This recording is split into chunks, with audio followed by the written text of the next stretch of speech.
Imagine sailing across the vast ocean guided by your maps, only to find an island shown on Google Earth until 2012 simply isn't there when your research ship arrives. Think about a situation where two countries, the United States and Mexico, nearly had a border dispute over an island that couldn't be found. An island whose existence could have shifted claims to billions of dollars in oil.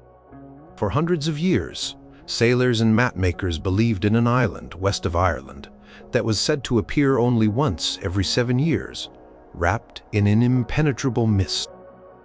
One island was drawn with such incredible detail on a famous 14th century map showing towns, mountains, and rivers, yet it was most likely a massive mistake passed down through generations.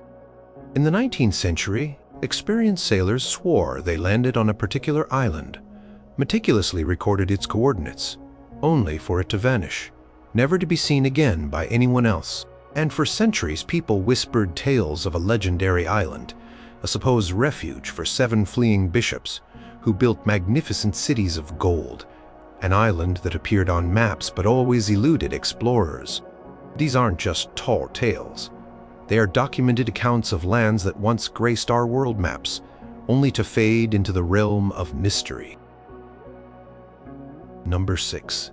Sandy Island, the 21st Century Vanishing Act. Imagine for a moment you are a geographer, or perhaps just an enthusiast of maps. You open Google Earth, a tool many of us use to explore our planet from the comfort of our homes. You zoom into the Coral Sea, nestled between Australia and New Caledonia. There, you might have seen it, a distinct, dark sliver of land named Sandy Island, also known by its French name, Île de Sable. It wasn't just a tiny dot. Digital database and even some printed nautical charts showed it as a reasonably sized island, perhaps about 24 kilometers, 15 miles, long and 5 kilometers, 3 miles wide. For sailors navigating these waters, such an island would be a significant landmark, something to be aware of, something to potentially avoid or seek shelter near. This island had a history, at least on paper. It was reportedly first charted back in 1876 by the British whaling ship Velocity. Captain and crew of the Velocity were seasoned seafarers, used to observing the ocean and its features. Their logbooks and reports would have been considered credible at the time. Following this initial report, Sandy Island began to appear on various hydrographic charts and maps. It was included in the authoritative French Hydrographic Services charts for many years. It even found its way into the world. MEC Shoreline Database, a digital collection of coastlines used in many mapping applications, and from there, it populated platforms like Google Earth and Google Maps. For over a century, Sandy Island was, for all intents and purposes, a recognized piece of land. Then came November 2012. An Australian research vessel, the RV Southern Surveyor, was on a scientific expedition in the Coral Sea. Its mission involved studying tectonic plates and the ocean floor. The scientists on board, led by Dr. Maria Seaton from the University of Sydney, noticed Sandy Island on their charts as they planned their route. Out of scientific curiosity, and because their planned path would take them directly through the island's supposed location, they decided to investigate. What they found, or rather didn't find, made headlines around the world. As the Southern Surveyor approached the charted coordinates of Sandy Island, the crew kept a close watch. The ship's depth sounders, instruments designed to measure the depth of the water, were active. Instead of shallow waters and a landmass, the instruments recorded a continuous, deep blue ocean. The depth, over 1,400 meters, or nearly 4,600 feet. There was no island, no sandbars, no trace of land whatsoever. It was as if the island had simply evaporated. Dr. Seaton and her team were puzzled. They checked their equipment, their charts, their coordinates. Everything was in order. The island, so clearly marked on multiple sources, was just not there. We wanted to check it out because the navigation charts on board the ship showed a water depth of 1400 m in that area, very deep. Dr. Seaton was quoted as saying, "It's on Google Earth and other maps, so we went to check and there was no island. We're really puzzled. It's quite bizarre." The news of Sandy Island's undiscovery spread rapidly. How could an island present on maps for so long simply not exist? Several explanations were put forward. One possibility was human error. Perhaps the crew of the Velocity in 1876 made a mistake in their observations or calculations. Navigational tools in the 19th century were not as precise as modern GPS. Or perhaps their report was misinterpreted or inaccurately transcribed onto charts, an error that was then perpetuated for over 100 years. Once an error enters a database, especially a widely used one, it can be very difficult to remove, as it gets copied from one map to another. Another intriguing theory involved a pumice raft. Pumice is a light, porous volcanic rock formed when lava with a high water and gas content is rapidly cooled. Large eruptions can produce vast quantities of pumice, which can float on the ocean surface, forming extensive rafts. These rafts can travel thousands of miles with ocean currents, and from a distance, especially a low-lying one, could be mistaken for a new island. There was, in fact, a significant pumice raft event in the region, stemming from a Tongan volcano in 2001 to 2002, and some parts of it did drift through the general area where Sandy Island was charted. Could the Velocity have encountered such a phenomenon, or an earlier one? Whatever the original reason for its charting, the 2012 voyage of the Southern Surveyor provided definitive proof. Following their findings, Google quickly removed Sandy Island from Google Maps and Google Earth in late November 2012. The French Hydrographic Service also officially acknowledged the island's non-existence and began the process of removing it from their charts. The Australian Hydrographic Service stated that the island's status was undetermined on many charts, indicating that its existence was already considered doubtful by some official bodies, even before the Southern Surveyor's voyage. Sandy Island thus became a modern example of a phantom island, a testament to the fact that even in an age of satellite imagery and advanced mapping, mysteries can still linger on our maps until directly investigated. Number 5. Bermeja, the island that could have changed borders. In the vast expanse of the Gulf of Mexico, an island named Bermeja once held a place of significance on maps and potentially in the gyling landscape of the region. Its story is a curious blend of historical cartography, international law, and the allure of untapped natural resources. For centuries, from the 16th all the way into the 20th, Bermeja was depicted on various charts, typically located about 100 nautical miles north of the Yucatan Peninsula.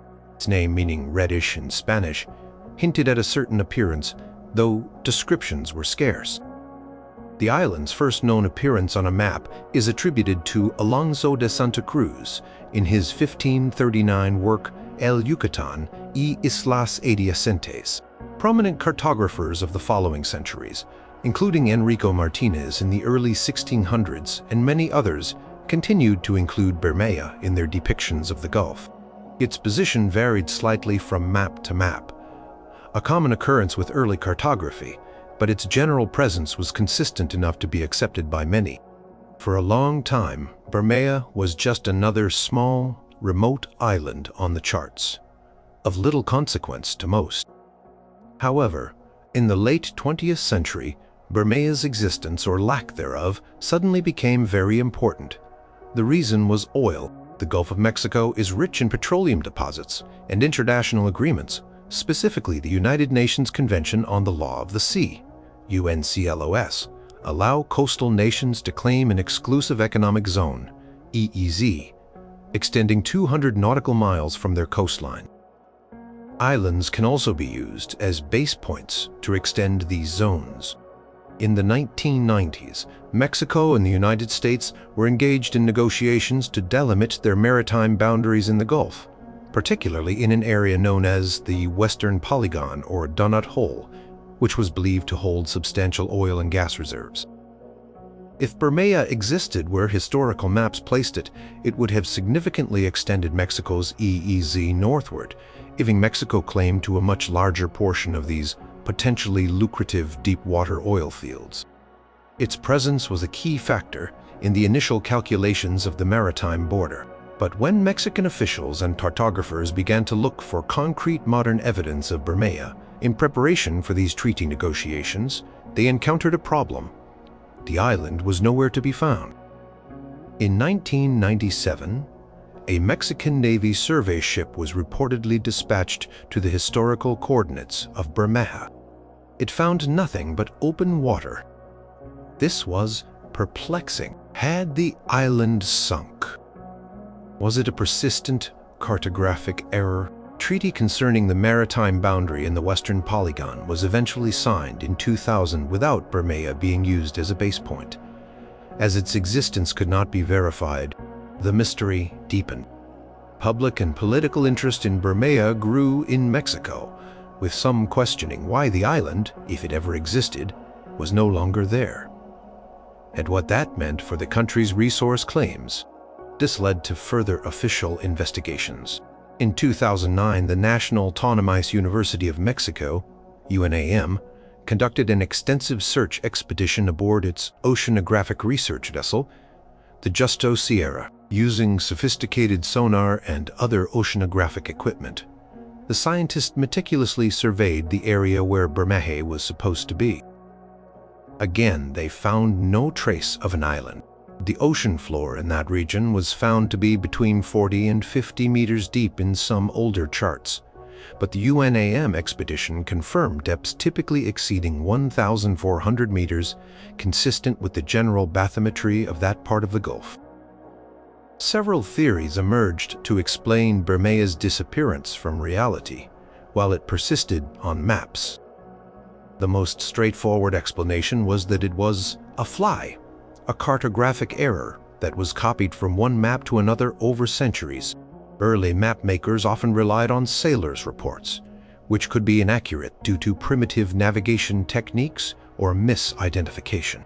Once an error was introduced by a respected cartographer, it was often faithfully reproduced by others.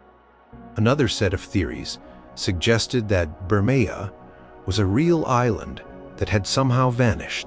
Ideas included erosion by sea currents, subsidence of the seabed due to local geological factors, or even a catastrophic event like a powerful hurricane or an underwater landslide. However, for an island of the size sometimes implied to disappear without a trace in relatively recent geological times would be unusual, especially without significant recorded seismic activity or tsunamis. More sensational and entirely unsubstantiated conspiracy theories also surfaced. One popular but baseless claim was that the island had been deliberately destroyed, perhaps by the CIA, to prevent Mexico from claiming the oil reserves. There has never been any evidence to support such a dramatic scenario. Ultimately, the official consensus from the Mexican government and scientific institutions was that Bermeja, as a physical landmass at its charted location, did not exist in modern times and likely never existed as depicted on historical maps. The inclusion of Bermeja on maps for centuries is now widely considered to be a long-standing cartographic ghost, an error passed down through generations of mapmakers.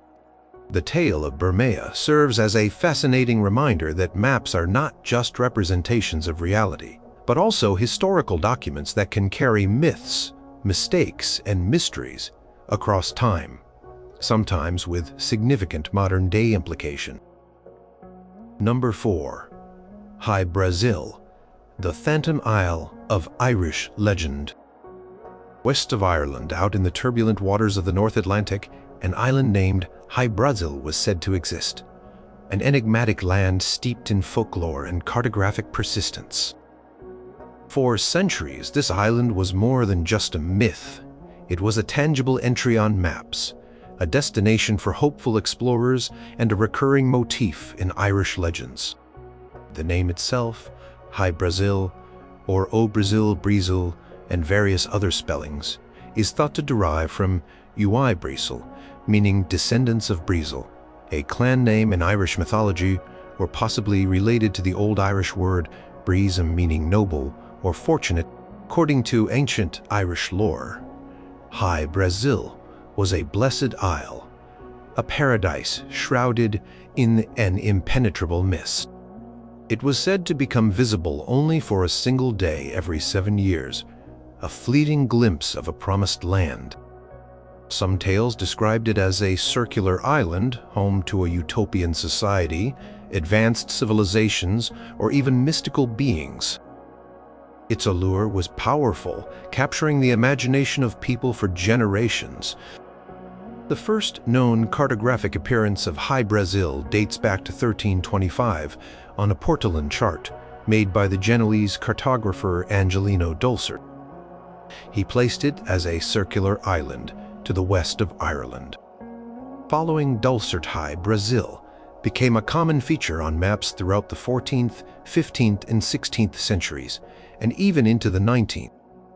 Notable mapmakers like Gerardus Mercator and Abraham Ortelius included it on their influential world maps.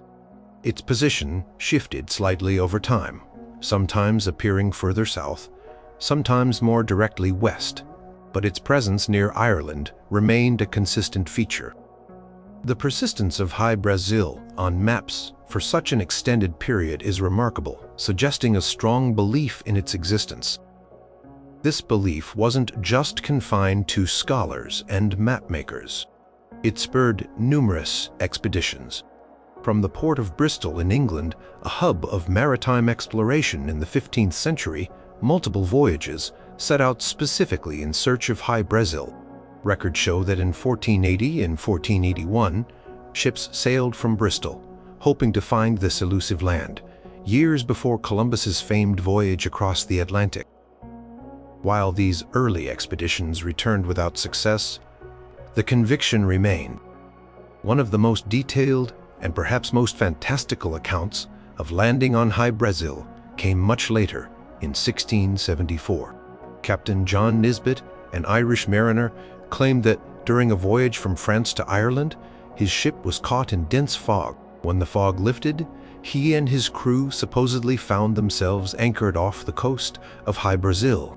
Nisbet's account, published in a pamphlet, described the island as being inhabited by large black rabbits and a mysterious magician who lived in a grand stone castle. The magician, after initial suspicion, allegedly treated them kindly and gave them gold and silver. Nisbet's crew supposedly spent a day on the island before the magician used his arts to send them on their way, the island once again vanishing into the mist.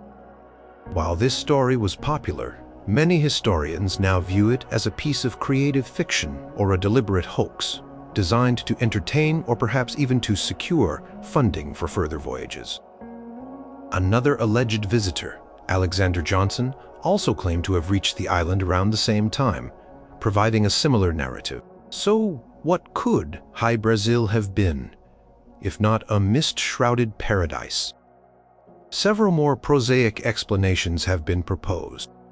One common theory is that Hy Brasil was an optical illusion, perhaps a type of superior mirage common in certain atmospheric conditions. These mirages can make distant objects appear elevated or distorted, and could potentially make a distant coastline or even a cloud bank look like an island. Another candidate for the real Hy Brasil is the Porcupine Bank. This is an area of seabed shoals located about 200 kilometers, 120 miles, west of Ireland. While it is submerged, with its highest points about 150 meters, 500 feet, below the surface, it is significantly shallower than the surrounding abyssal plain. It is conceivable that in certain extreme low-tide conditions, combined with specific wave patterns or atmospheric refraction, parts of this bank might have been sighted or seemed closer to the surface, leading to reports of an island. It is also possible that the legend was simply that, a powerful piece of folklore passed down through generations, so ingrained in the culture that it found its way onto maps as a real place. Early cartographers often included legendary locations on their maps, especially if there were persistent oral traditions supporting their existence. As navigational techniques improved and the North Atlantic became more thoroughly charted, sightings of High Brazil became less frequent. The island gradually began to shrink or disappear from newer maps. One of its last significant appearances on an official chart was in 1865.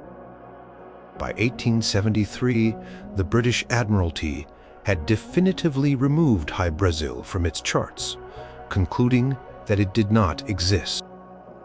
Yet the legend of High Brazil endures, a captivating story of an island that lived for centuries in myth, on maps, and in the determined hearts of explorers forever just beyond the horizon, hidden in the mist. Number 3. Friesland, the mapmaker's ghost island. In the world of historical cartography, few phantom islands have caused as much confusion or had as much influence as Friesland. This large enigmatic island, often depicted as being south of Iceland and roughly the same size or even larger, appeared prominently on European maps for over a century, starting in the late 16th century. Its existence was largely due to a single, highly influential document, the Zeno map. The story of Friesland begins with Niccolo Zeno, the Younger, a Venetian nobleman. In 1558, he published a map and a series of letters, which he claimed were discovered in his family's archives. These documents, he asserted, belonged to his ancestors, Niccolo and Antonio Zeno, two Venetian brothers who supposedly undertook voyages in the North Atlantic around the year 1400. According to the letters, the Zeno brothers entered the service of a northern prince named Zicny, whose identity is still debated by historians, with some suggesting he might have been Henry Sinclair, Earl of Orkney. Their alleged voyages took them to Friesland, Greenland, and Grunaunt, and even to lands further west named Estodiland and Drojo, which some have interpreted as references to North America. The Zeno map, supposedly based on a chart made by the brothers, was incredibly detailed for its time, especially concerning the North Atlantic. It depicted Friesland as a substantial landmass with specific features: towns, including a capital named Friesland, mountains, rivers, and bays. The accompanying narrative provided descriptions of Friesland's people, their trade, and their way of life. This level of detail lent an air of authenticity to the Zeno account. Because of the Zeno family's respected name and the seemingly rich information provided, the Zeno map and its associated islands were quickly incorporated by leading European cartographers. Gerardus Mercator, one of the most influential mapmakers of all time, included Friesland on his famous 1569 world map and his 1595 map of the Arctic. Abraham Ortelius, another giant of cartography, also featured Friesland in his Fatrum Orbis Terrarum, the first true modern atlas. The inclusion by such authorities cemented Friesland's place on maps for generations.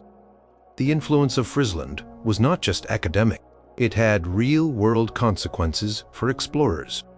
Martin Frobisher, the English navigator, embarked on 3 voyages in the 1570s, 1576, 1577, 1578 in search of the Northwest Passage to Asia. He carried maps that showed Friesland. During his first voyage, Frobisher sighted land that he identified as Friesland. He even claimed it for England. However, modern analysis suggests that Frobisher had actually landed on the southeastern tip of Baffin Island in modern-day Canada. On his second voyage, he sighted what he believed to be the coast of Greenland, But because his maps showed Friesland lying between Iceland and Greenland, he mistook southern Greenland for Friesland. This caused significant confusion in his navigation and cartographic records. He described the Friesland he encountered, Baffin Island, in some detail, which further seemed to confirm its existence to others. Despite its prominent place on maps, doubts about Friesland and the Zeno narrative began to emerge. The Zeno letters contained numerous inconsistencies and anachronisms. The geography depicted on the Zeno map, while detailed, did not align well with later, more accurate surveys of the North Atlantic. For instance, Friesland was often shown very close to Iceland, yet no such large island exists. Historians and researchers have proposed several explanations for Friesland. Many now believe that Niccolo Zeno the Younger, when compiling the map and letters in 1558, may have misinterpreted older documents or even fabricated parts of the story. It's possible that Friesland was a confused amalgamation of information about Iceland, Greenland, and perhaps the Faroe Islands. Faroe Islands, for example, lie south-southeast of Iceland, and their name might have been distorted or confused. Some scholars suggest that the Zeno map was a composite, cobbled together from various sources, with Friesland being a largely fictitious creation to fill a gap or to enhance the prestige of the Zeno family's exploratory achievements. Another theory is that Friesland was a ghost image of Iceland, misplaced due to navigational errors or cartographic miscalculations common in the era before precise longitude determination. The detailed descriptions of towns and life on Friesland could have been borrowed from accounts of Iceland or other northern lands and then attributed to this phantom island. By the mid-17th century, as more explorers and whalers frequented the North Atlantic, the lack of any land corresponding to Friesland became increasingly apparent. Cartographers began to express skepticism, while some continued to include it, often with notes indicating its doubtful existence. Others started to remove it from their charts. By the 18th century, Friesland had largely vanished from maps, relegated to the realm of cartographic curiosities.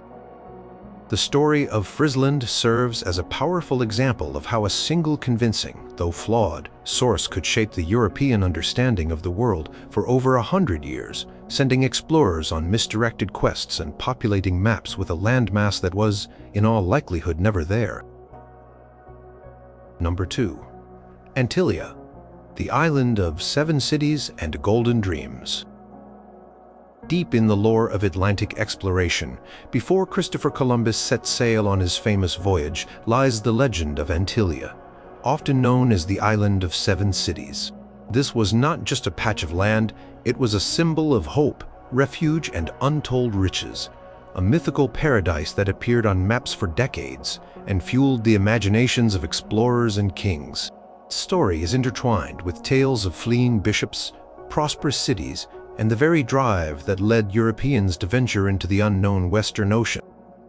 The legend of Antillia has its roots in an Iberian Christian myth, dating back to the 8th century, during the time of the Moorish conquest of the Iberian Peninsula. According to the story, as the Muslim armies advanced, 7 Visigothic bishops, fearing persecution and wishing to preserve their faith, gathered their flocks and considerable treasures. They set sail westward into the Atlantic Ocean, seeking a new home free from conflict. They purportedly landed on a large, fertile island, where each bishop founded a city. This island became known as Antillia, or the Isle of 7 Cities, Ilha das Sete Cidades in Portuguese. These cities were said to be prosperous and well-ordered, and some versions of the legend even hinted at them being built with gold. This captivating story found its way onto nautical charts of the 15th century. One of the earliest and most famous depictions is on a 1424 Portolan chart, attributed to the Venetian cartographer Suon Pizzigano.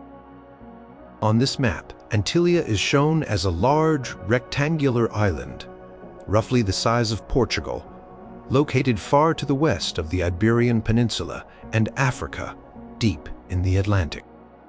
It is often depicted with 7 indentations or bays, possibly representing the 7 cities.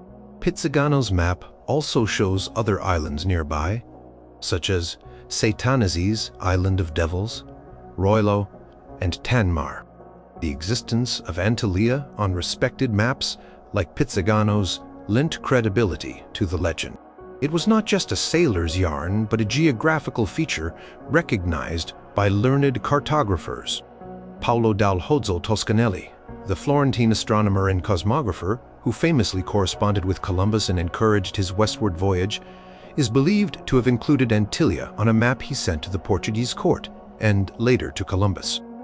On Martin Beheim's 1492 Erdapfel globe, one of the last great representations of the world before the news of Columbus's discovery spread, Antillia is clearly marked. For explorers and their patrons, Antillia was a tantalizing prospect. If it could be found, it would offer not only new lands for their kingdoms, but also potentially immense wealth and a Christian population. Some historians suggest that Portuguese expeditions were sent out in search of Antillia throughout the 15th century.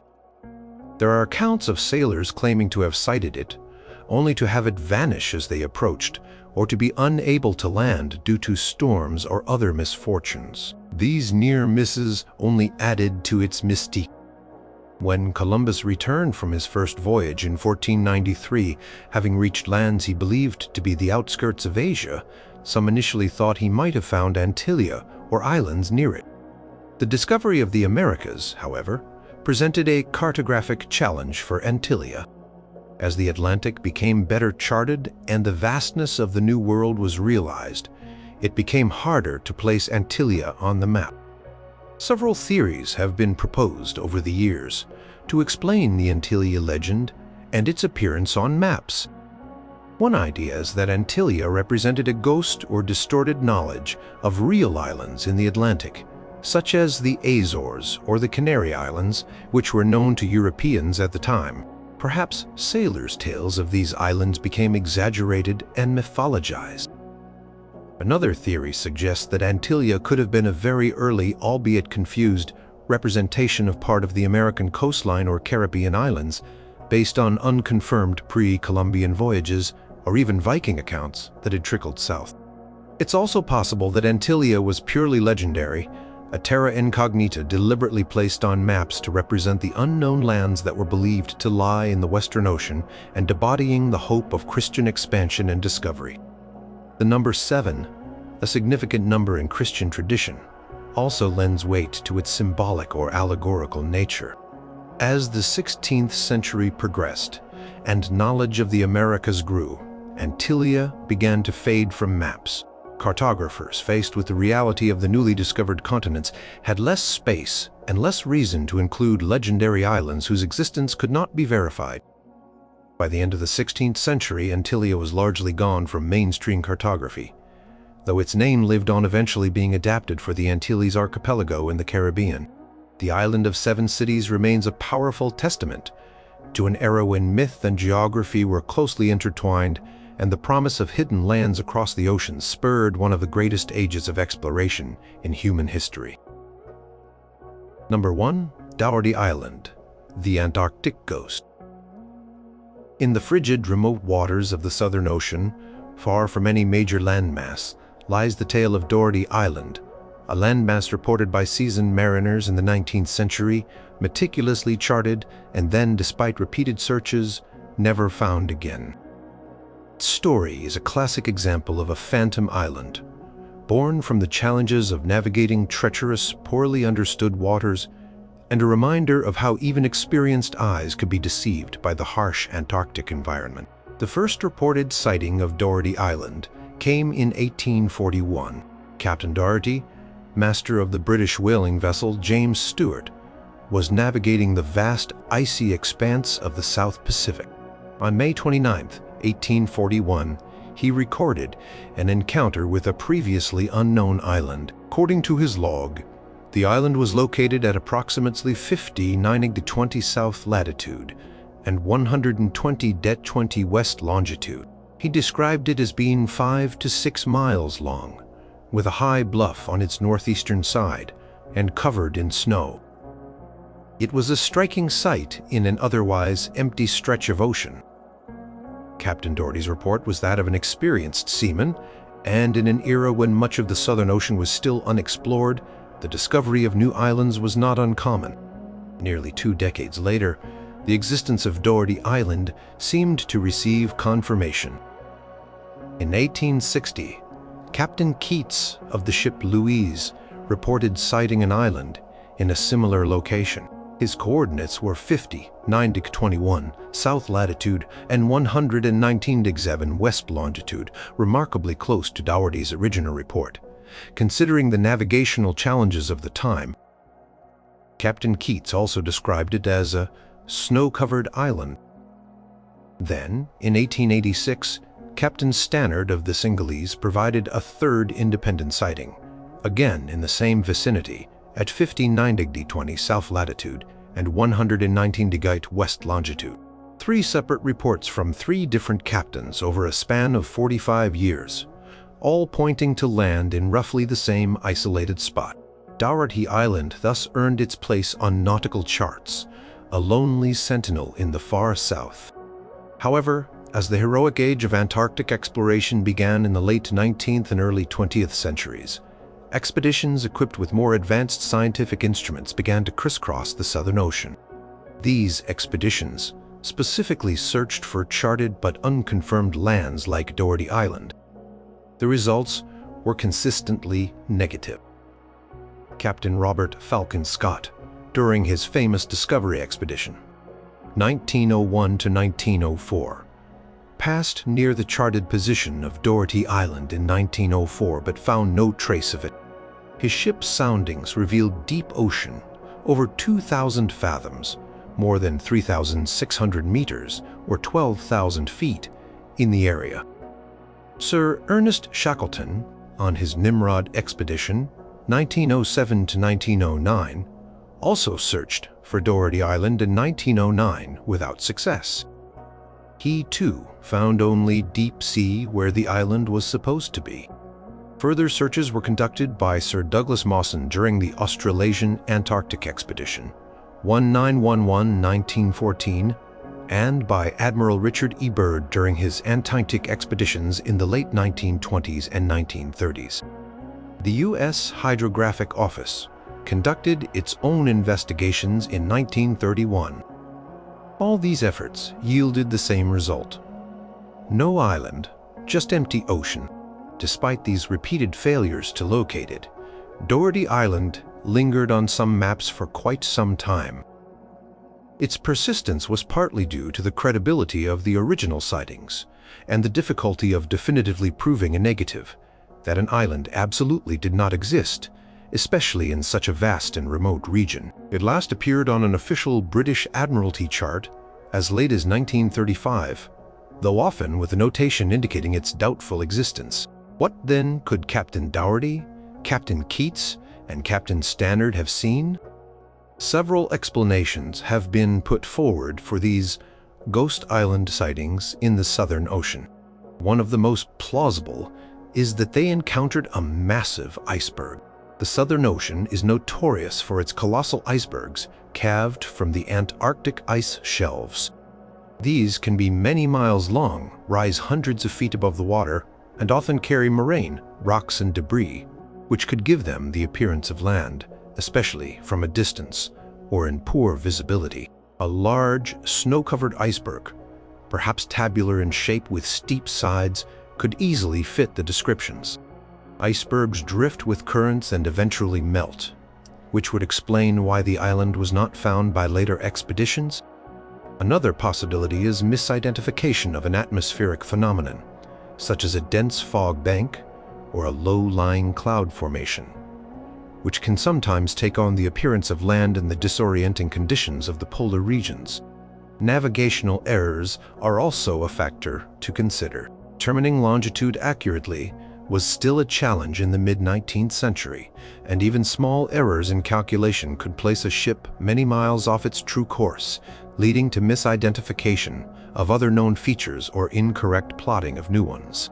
Some have also suggested the possibility of a pumice raft, similar to the theory for Sandy Island, though less likely in Antarctic waters, unless originating from a very distant subantarctic volcano. The saga of Doherty Island is a testament to the extreme challenges faced by early explorers in the planet's harshest environments. It highlights how easily the sea and sky can play tricks on the eyes, and how diligently cartographers and later explorers worked to verify reports and create accurate maps of these remote waters. Doherty Island, the Antarctic ghost, may never have been solid land, but its story remains a fascinating chapter in the history of exploration and the charting of our world.